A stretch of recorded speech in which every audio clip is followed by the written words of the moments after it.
Olá, queridos amigos, sejam todos bem-vindos a esse encontro, se não me engano, nosso 8º encontro, no estudo da doutrina espírita que iniciamos esse ano de 2021. Vamos iniciar nossos trabalhos com uma oração ao nosso Mestre Jesus, agradecendo pelo dom da vida, pedindo discernimento e paz, para que possamos exercitar nossas tarefas diárias com bastante calma, bastante tranquilidade. Que os bons espíritos nos deem força para continuarmos a nossa jornada. Que assim seja. Pessoal, a gente, no encontro passado, começamos a tratar das obras básicas. E até o final eu fiz uma explanação que eu ia resolver uma confusão que eu fiz no nosso encontro passado. Sobre quais seriam as obras referentes aí ao Pentateuco Espírita, que são 5 obras. Então, só para a gente deixar bem claro. Kardec deixou 6 obras em vida e mais a 7ª obra, que é as obras póstumas. Isso sem encontrar outros artigos e tudo mais. Dessas 6 obras em vida, 5 são considerados o Pentateuco Espírita, que é o Livro dos Espíritos, o Livro dos Médiuns, o Evangelho segundo o Espiritismo, o Céu e o Inferno e a Gênesis. Aí nós temos as obras póstumas, que foi após ele falecer. E aí temos uma outra obra que ela não é considerada do Pentateuco, que é Espiritismo. Ele é um complemento, porque ele visa apresentar a doutrina de forma didática e objetiva. Tá? Tanto que essa obra ela foi escrita depois do Livro dos Espíritos. Essa obra, o que é o Espiritismo, então ela é um apanhado um apanhado dessa parte inicial que o Allan Kardec veio trazer com a obra O Livro dos Espíritos, que é a coluna vertebral do Espiritismo, tá? Então essa obra, o que é o Espiritismo, ela não chega a ser considerada desse Pentateuco, mas é uma obra importante, bastante interessante de leitura. Essa obra, o que é o Espiritismo, ela é dividida em 3 capítulos, né? O primeiro traz um diálogo do Kardec como se ele estivesse conversando com um crítico, um cético e um padre, na forma de respostas e perguntas. Então ele vai tentando justificar, não apresentar a doutrina e se contrapondo, né, a essas manifestações dos seus contraditores. Também há um segundo capítulo que trata da ciência prática experimental, né, fornecendo aos iniciantes do espiritismo um resumo do que seria vir do Livro dos Médiuns. E já o terceiro capítulo apresenta um resumo do Livro dos Espíritos. Tá? Então, com questões de morais. Né? Lembrando que o Livro dos Espíritos, que a gente já tratou aqui rapidamente, traz muito aspecto moral, né? Que é baseado no Evangelho do nosso Mestre Jesus. Então, o que é o Espiritismo, ela seria uma parte mais introdutória. Retomando, então, né, as obras básicas, nós já falamos na aula passada, no encontro passado, né, não é aula, como não estamos pessoalmente, fica um pouco mais limitada essa nossa troca de conhecimento, mas vamos tentando trabalhar dessa maneira por enquanto, né, enquanto a pandemia está aí. Então nós tratamos no encontro passado o Livro dos Espíritos, o Livro dos Médiuns e o Evangelho segundo o Espiritismo. Hoje vamos finalizar falando um pouquinho do céu e o inferno e da Gênesis. Então, a obra O Céu e o Inferno, ou Justiça Divina segundo o Espiritismo, é um exame comparado das doutrinas sobre a passagem da vida corporal à vida espiritual, sobre as penalidades e recompensas futuras, sobre os anjos, demônios e sobre as penas.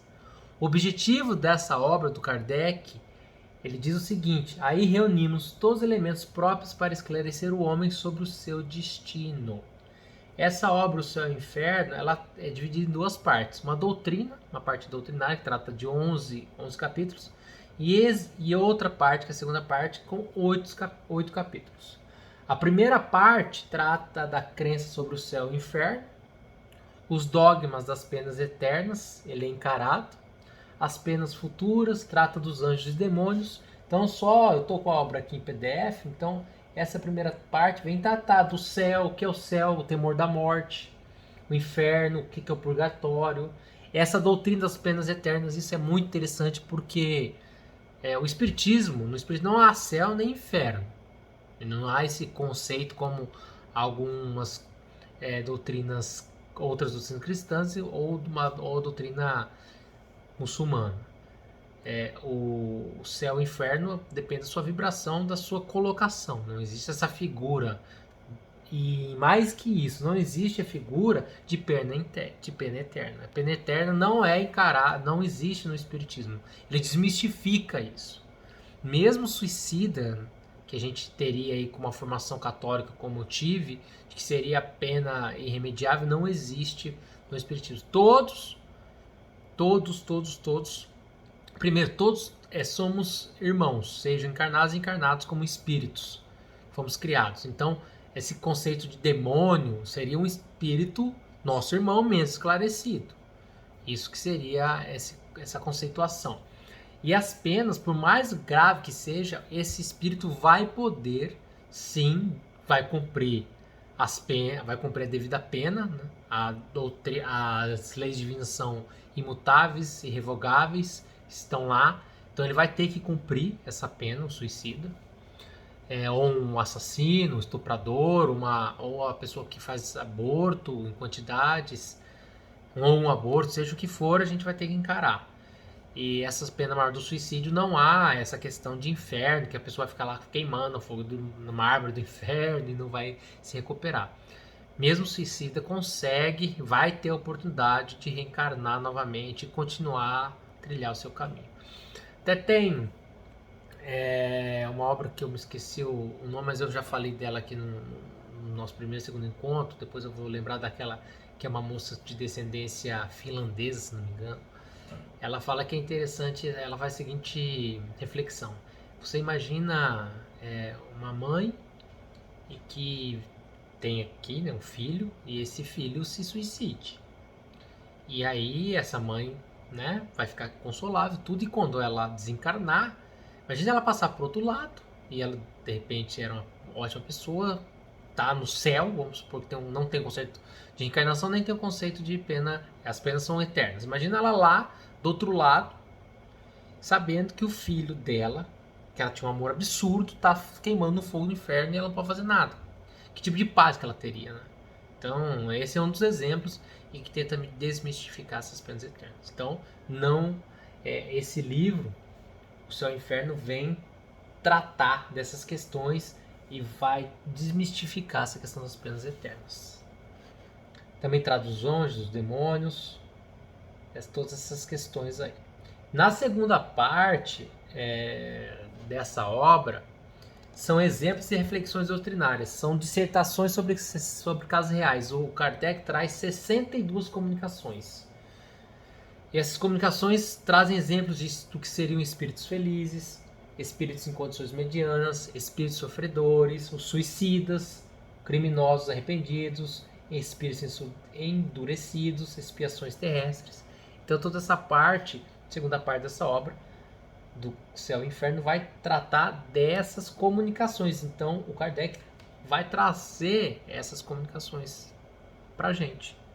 Então o que um espírito feliz está nos dizendo? O que o suicídio está nos dizendo? O que um criminoso arrependido está nos dizendo?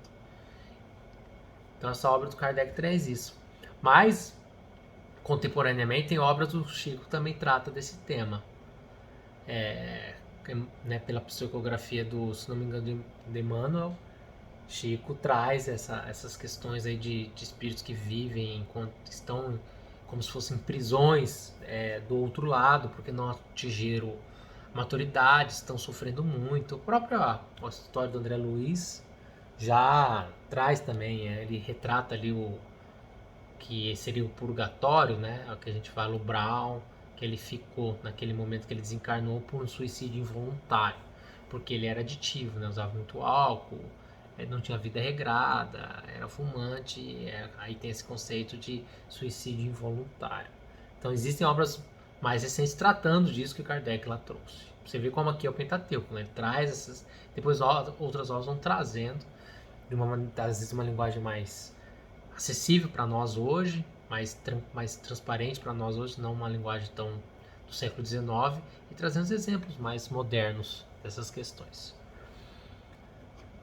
A outra obra que é a última obra da codificação é a Gênese. Os milagres e as predições segundo o Espiritismo. A doutrina espírita é resultado do ensino coletivo e concordante dos espíritos. A ciência é convidada a constituir a gênese segundo as leis da natureza. Deus prova sua grandeza e poder pela imutabilidade das suas leis e não pela derrogação delas. Para Deus, o passado e o futuro são presentes. Tudo isso que eu li está lá no início da Gênese. Seria no preâmbulo dela.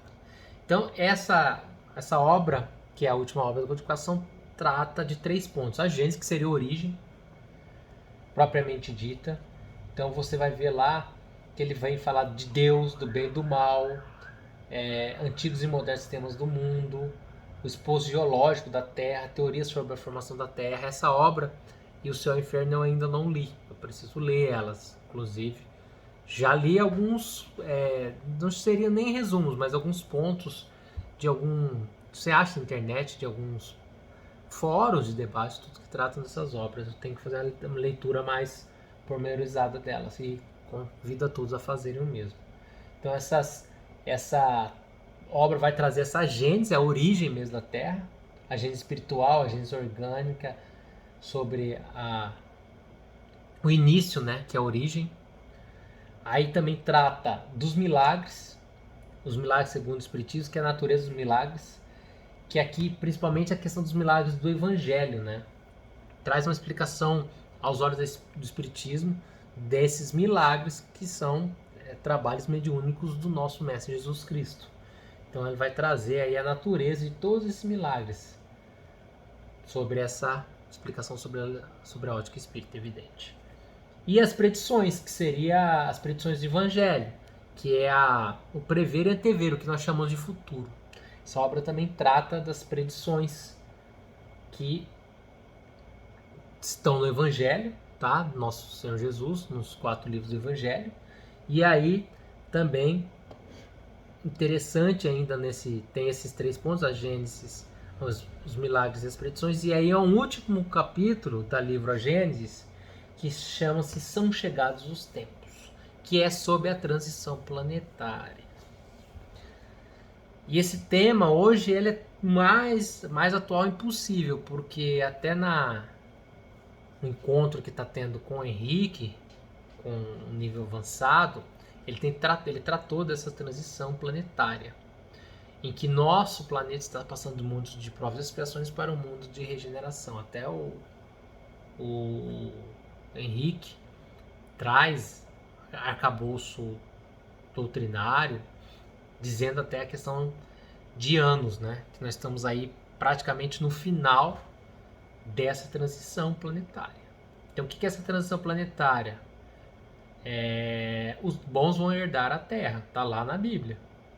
Então, os bons de coração, que seriam isso, os nossos irmãos que não conseguirem, ou nós, caso não conseguimos, vamos nos incluir, porque a gente não sabe o que nós passamos, fizemos, e o que está nos trilhados a gente está cumprindo um pouquinho do que a gente combinou nessa atual encarnação.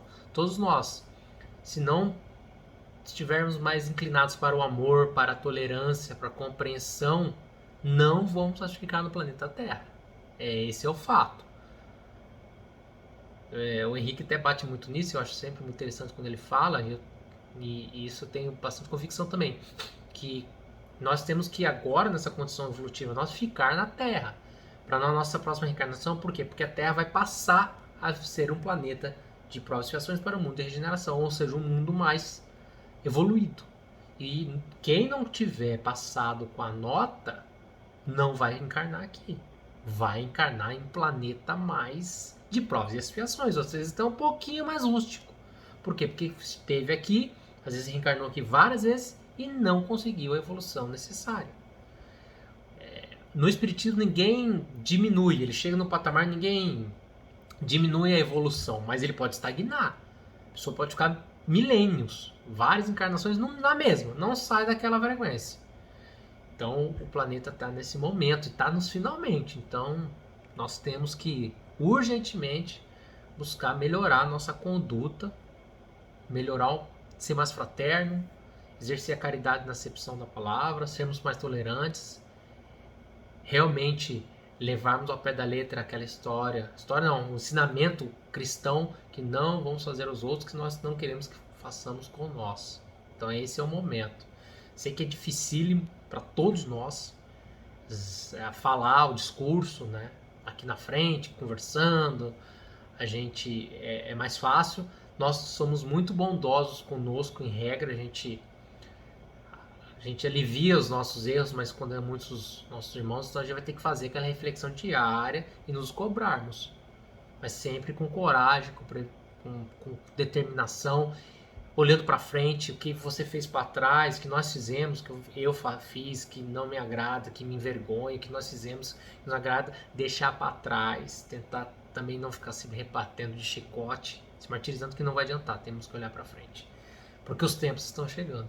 E talvez quem está aqui hoje e está me vendo, talvez essa é a nossa última encarnação, que é derradeira. Pode ser a nossa reencarnação nesse planeta atualmente. A próxima vez não estaremos aqui. E aí provavelmente vai ser para um lugar pior que esse. Então nós precisamos urgentemente começar a trabalhar. De qualquer maneira que seja, em qualquer escola religiosa, isso não importa. O que importa é a sua revolução como pessoa, como ser humano. Isso que importa. O que é certo, o que é errado, em regra nós sabemos o básico. Pode ter algumas diferenças de interpretações, alguém tem um conceito mais conservador, outro é mais progressista, mas o básico todos sabemos. Beleza? Então, estamos encerrando o Pentateuco. Vou convidar todos a lerem essas obras, como eu tenho me cobrado para ler também todas elas, que não li, já li resumos e estudos, mas não li todas elas, e vamos lê-las. São obras extensas, que nem sempre a leitura é fácil e vai nos exigir talvez mais de um encontro com essas obras, mas tem que começar. Tá ok, pessoal? E é interessante que há uma unidade, evidente, por ser um Pentateuco, há uma unidade doutrinária de todas essas obras. E o Livro dos Espíritos, que a primeira é a coluna central, ou seria a coluna vertebral. Todas as demais obras saem de capítulos do Livro dos Espíritos. Todas as demais obras. E não há, as obras elas se complementam, elas se conversam. Então por isso é necessário estudo completo dela para maior compreensão. Beleza? Para nós finalizarmos, hoje vamos ler uma parte aqui da obra Jesus até a Idade, pelo espírito de Joana de Ângeles, psicografado pelo Divaldo, em que Jesus e coragem. A coragem nasce nos valores morais do homem, que elege a conduta correta para uma vida feliz. A coragem de viver deve ser treinada continuamente, vencendo as pequenas barreiras da timidez, dos receios de fracassos, dos complexos de inferioridade, das doenças reais ou imaginárias, fortalecendo o ânimo em cada triunfo e reconsiderando a ação em cada insucesso. Coragem conquista que difere muito da temeridade. O homem de coragem espera, confia e age no momento próprio, enquanto que o temerário faz-se precipitado, impiedoso e irresponsável. Toma como exemplo para a tua vida a coragem de Jesus e segue tranquilo. Muito obrigado a todos. Espero que todos estejam passando dessa pandemia da melhor maneira possível. Estamos num momento completo, muito infeliz no nosso país, um abril tenebroso que está se iniciando, um março terrível. Nós já perdemos mais vidas com essa pandemia do que o Brasil perdeu em todas as guerras que já participou, como a Guerra do Paraguai, a Guerra da Independência e outras, Revolução de Canudos. Não chega a 1/3 das mortes que essa pandemia nos trouxe. Então vamos buscar semear o amor, tentar evitar o conflito, vamos nos cuidar e cuidar do próximo, respeitando as regras sanitárias, acreditando também na ciência, buscando sempre um bom termo para que possamos atravessar esse momento difícil do nosso país. Muito obrigado a todos, que o nosso Mestre Jesus continue nos abençoando, hoje e sempre, assim seja.